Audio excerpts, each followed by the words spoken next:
রাজধানীর উত্তরে একটি লিফট নির্মাতা প্রতিষ্ঠানের সহকারী প্রকৌশলী হিসেবে কর্মরত ছিলেন চুয়াডাঙ্গার মাসুদ রানা। স্ত্রী-কন্যা নিয়ে থাকতেন রাজধানীর বাড্ডায়। কিন্তু গেল ৪ আগস্ট উত্তরায় ছাত্র জনতার আন্দোলনের সময় স্বৈরাচারের বুলেট কেড়ে নেয় তার প্রাণ।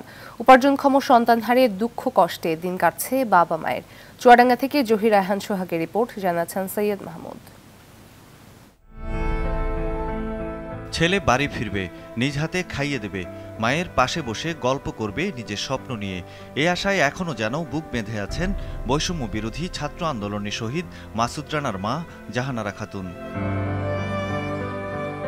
চাকরির সুবাদে চুয়াডাঙ্গার কয়রাডাঙ্গা গ্রাম থেকে রাজধানীর বাড্ডায় এসে স্ত্রী কন্যা সহ বাস করতেন। পরিবার জানায়, হাসিনা সরকারের পতনের আগের দিন রাজধানীর উত্তরায় ছাত্র জনতার আন্দোলনে যোগ দিয়েছিলেন মাসুদ। সেখানেই পুলিশের গুলিতে লুটিয়ে পড়েন তিনি। হাসপাতালে নেওয়া হলে চিকিৎসক জানায় মৃত।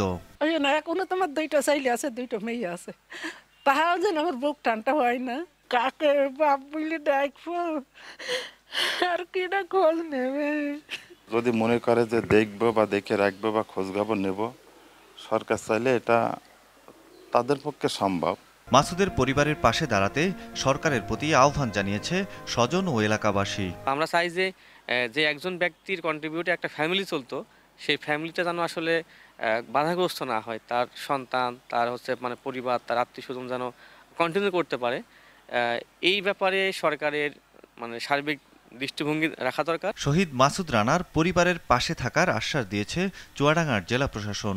আমাদের সর্বশেষ মিটিংয়ে 42 জন আহতের তালিকা আমরা প্রাথমিকভাবে চূড়ান্ত করেছি এবং এই নিহত এবং আহতদের সার্বিক খোঁজ খবর আমরা এই জেলা প্রশাসন এবং উপজেলা প্রশাসনের মাধ্যমে নিয়মিত নিয়ে থাকি।